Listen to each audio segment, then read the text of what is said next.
Sorcerers, Josh here, and today I want to talk about the multi-element cards that we have coming in Arthurian Legends, and specifically how those are going to impact actual events, competitive events. Because as a judge and a person who has done some judging in the past, I have a serious concern if these cards will become the great savior for competitive play in terms of how judges have to deal with issues in play, or they can become a huge problem for judges in competitive play. So before we really dive into it, the first thing that you all need to know, for those of you who haven't been into a competitive event, one of the biggest issues that judges run into is that people will play cards without having the proper threshold. Because they don't have the proper threshold, they put these cards out, and then sometimes they catch it a turn later, sometimes they catch it in the same turn. But every now and then, it turns out that they don't catch it 3, maybe 4 turns later. So much has happened. And all of a sudden, that play, which could have been critical, just shouldn't have ever happened. And the game state that you're in shouldn't exist because things should be very different. And so, as a judge, you have to come over to that situation when the players call you over, because they probably will, and you have to figure out how are you going to fix this and make it fair to both players. It's very, very difficult to rewind multiple turns like that, especially into a place that both players agree, because so many actions have gone on if we've had multiple turns pass since the misplay. So, knowing that is kind of the big issue that judges deal with. One of the reminders that tournaments should start out with is, hey, pay attention to your threshold when you're playing cards, and pay attention to your opponent's threshold when they are playing cards. That reminder should start every competitive event. So, knowing that, how are these multi-element cards going to impact competitive play? They could become the savior. How is that? Well, because now that we have these multi-element cards that are going to require different thresholds, so 2 air and an earth, or 2 fire and an air, or whatever it is, players are going to have to be much more aware about the threshold that they have on the board. They, in theory, will have to check more often. Okay, this card takes, 3 earth and a water. Okay, do I have that? And they're going to have to be more aware of their actual threshold in the game. Now, the real problem is that adds a level of complexity because, as I just said, you also need to try to remain aware of your opponent's threshold levels. So, your opponent's playing cards that have these mixed element thresholds. You're going to have to pay more attention. So if this happens, if this goes the way we all want it to, especially those of us who are judging events, people will become more aware of the threshold. We won't be dealing with the days that we are now, where folks just assume they have 2 air or 3 air or whatever it is that they need because there are no multi-element cards. So if that's what happens, is that people are finally very much more aware. They're constantly having to think, okay, do I have all these things out? Oh, there was a roots a couple of turns back. So do I have the thresholds I need to play this card? There was something else that eliminated, some of my threshold for some reason. They're going to have to be checking that. So hopefully that's what happens, is that people are going to become much more aware of their threshold. It's going to be in the front of their mind because these multi-element cards are going to put it to the front of their mind so that they can play them. Now, on the flip side, the thing that I'm worried about is we end up with more of these situations where folks play a card without the proper threshold, and then they get turns away from that, and then, 3 turns later, I shouldn't have been able to play this. I didn't have that extra water threshold or that extra earth threshold that I needed.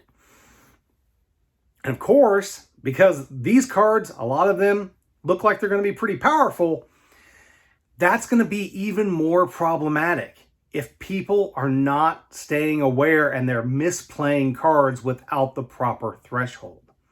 that will make them a true nightmare for judges who are dealing with competitive events, especially high-end competitive events where the stakes are high and the prizes are considerable. Whether we're talking a painting or uncut sheets or cash or some high-end alpha foil, whatever it is.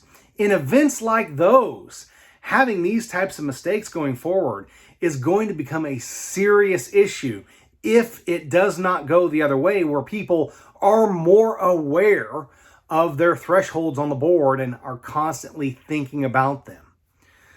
So if we have these new cards in Arthurian Legends and they're multi-element and people are playing them and they're just playing sloppily, they're not checking their threshold, and they're especially not checking their opponent's threshold when they're playing these cards, we could end up with some very ugly situations in competitive play, where folks are playing for a considerable prize and all of a sudden, 2 or 3 turns into a game, they realize something shouldn't have happened because the proper threshold wasn't met. Now, the good news is I'm not sure that is going to happen. I do think that we are going to see people become more aware of their thresholds because those multi-element cards are going to keep it in front of their mind. Also, the thing that can prevent all this is there are many applications that people have built specifically for sorcery to track your threshold, your opponent's threshold, life totals, all that stuff. Not to mention there are some folks who are so industrious that they're making, counters out of wood that can track those things, or 3D printed type objects that can track all of those things. So my best advice to all of you as we go into Arthurian Legends, as we start to get our hands on those cards in October, is invest in one of those devices. And I think some of the apps are totally free. So it's not really even an investment other than you have it to save yourself the trouble of, having a game go the way I said, where 3 turns later, oh, my opponent couldn't have played that multi-element card because they didn't have the threshold. So what I recommend everyone do as we come into Arthurian Legends is to find a way to actively track your threshold and your opponent's threshold, whatever that is, something to keep track of it, so that way when you are playing in a competitive event, the judge doesn't have to come over there and make a decision that nobody likes. So go out, get yourself one of these things. Again, many people are trying to make things. I'm sure with Arthurian Legends releasing, I'm sure that we're going to see even more of these types of 3D printed items, or items made from wood, or whatever, apps. I'm sure we're going to see more and more of that stuff. So find one that you like, whatever suits you. Some people like the feel of having something that they're actually, moving around, that's right here next to them, and they can, move it and change it. Some folks are happy just to have a digital thing where they can just track it with a couple of taps, okay? But get one of those objects, because as we move into this era of multi-element cards, you are going to need it. And honestly, even when you're playing at home, just at the table, if you're playing for fun, yeah, it doesn't matter as much, but it doesn't feel good to beat a friend of yours when you misplayed a card. So invest in one of these items, whatever it is. And let's all hope that for those of us that are in the competitive play realm, whether it's as a judge or a player, that everybody else is making this decision. Hey, we definitely want to make sure that these things are being tracked. I don't expect that it will become a mandatory thing where, if you go to a large event, they're like, hey, you've got to have something to track it. But they may do that. I mean, you have to track your life. So is it a step too far to ask you to also have something to track your thresholds? Obviously this problem in other games is solved because you have to manipulate the card that provides whatever it is, the source for the resource. But in Sorcery, you don't have that. It just generates at the beginning of the turn and there you've got it. So, I could honestly see, especially for some large events, I could see a potential mandate by individual tournament organizers to actually require that people have some type of threshold tracking device, preferably one that tracks both theirs and their opponent's threshold, so that those misplays don't happen and we don't have the issues that come about when we have to try to do an ugly rewind. But that's all for today. Hope you thought that maybe this is worthwhile. I'll come back and talk about something else later on. And as I always say, keep contesting the realm.